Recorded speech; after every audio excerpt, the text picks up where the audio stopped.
కార్తీక పౌర్ణమి నాడు 365 ఒత్తుల దీపాలు ఎందుకు వెలిగించాలి? దీపం పరబ్రహ్మ స్వరూపం. ఏ ఇంట్లో అయితే నిత్యం తూపు, దీప, నైవేద్యాది కైంకర్యాలు జరుగుతుంటాయో ఆ ఇల్లు ఐశ్వర్యాలతో తులతూగుతుంది అనేది ఆర్యోక్తి.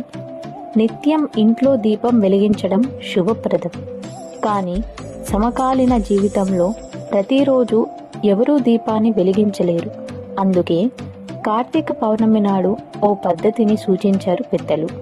సంవత్సరానికి 365 రోజులు కాబట్టి రోజుకు ఒక వత్తి చొప్పున 365 ఒత్తుల్ని జత చేసి వాటిని ఆవు నెయ్యిలో నానబెట్టి కార్తీక పౌర్ణమి నాడు ఇంట్లో ఉన్న తులసి చెట్టు దగ్గర కానీ లేక దగ్గరలో ఉన్న దేవాలయంలో కానీ వాటితో దీపం వెలిగించాలి.